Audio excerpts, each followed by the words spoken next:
Hello, this is Andy Schweitzer, and we're looking at a free fall problems.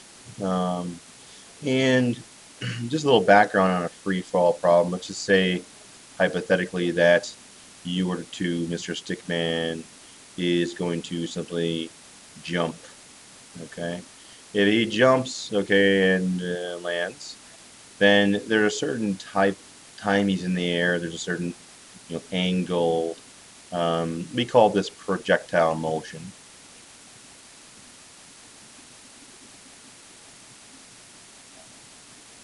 Anything you're throwing a baseball, projectile motion. Now, free fall is a simpler version of the projectile motion, meaning that if if you were in the air, let's say like this, as a motion, if you're in the air for 3 seconds, well then it would be 1.5 seconds on the way up. It would be 1.5 seconds on the way down, and of course, if you're traveling up at this point at 5, let's say, meters per second, then you would be coming down at 5 meters per second of this particular projectile. So we're just going to look at the second half of this particular situation. We have a simple idea of let's maybe a little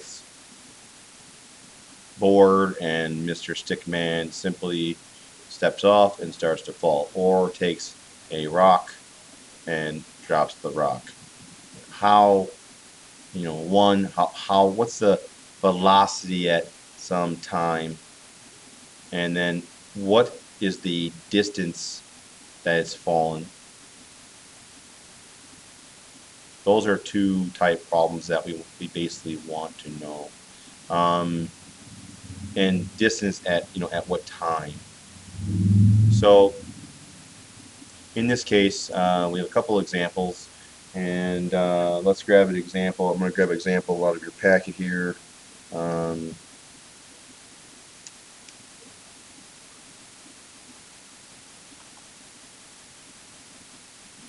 all right, so set up a couple problem here, and what we're going to do is simply have our two formulas that I'm going to kind of use here. Again, they're off of our kinematic expressions.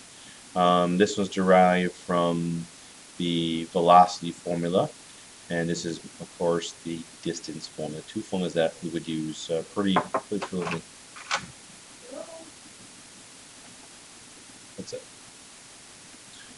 All right. Okay. So uh, these are our two formulas we're going to work off. Now, let's just say, for example, we have a rock or a ball, and it simply falls off this thing.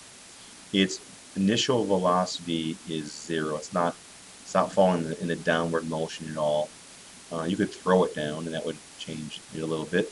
But if we want to know, let's say, what our velocity is at 2 seconds, and then we'll do our distance over here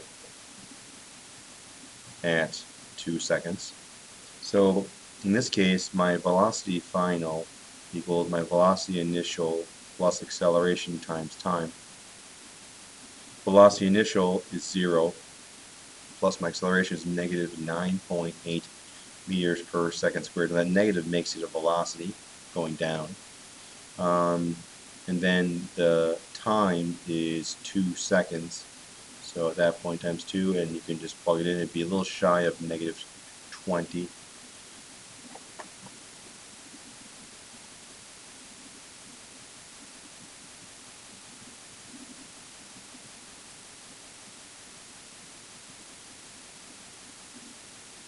All right, this is a velocity, so it's going to be in meters per second. That's our first one. And to do 4 seconds, you just swap 4 in there. Now for distance, I'm using my distance formula. S equals xi initial plus vi initial times time plus 1/2 acceleration times time squared. Pretty common here that we're just setting this guy here at 0. My initial velocity is 0, and then it'd be plus 1/2 negative 9.8, and then times t squared 2 squared. So this is going to be 0, the time here is going to be 0, so this equals 1/2 times 9.8 times 4,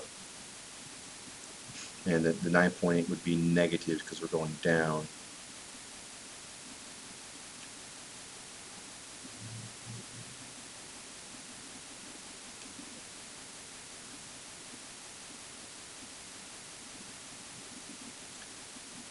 And 0.5 times 9.8 times 4 is equal to 19, same thing in this case. And it is this distance, so it's in meters. All right. And that's just a simple example of free fall. Now, just a quick heads up of some other opportunity type problems. If we were to take a ball and simply throw it in the positive direction, let's say you throw it at 2 meters per second in the positive direction, then let's just say it goes up and then starts coming down. So we go up and then it would just start coming down. In that case, we could use the same formula in that single direction. We would simply take my VI would be equal to a positive 2 meters per second. My acceleration is due to gravity would still be negative 9.8. And you'd be able to calculate at every time where you are. When your distance becomes negative, that means that you would be below where you actually started from. This, of course, would be a negative 19.6 meters. You could even then set, figure out how high you're at the top, and then at any point along the way here, you could calculate your velocity um, and your position. All right, something to think about. Thank you.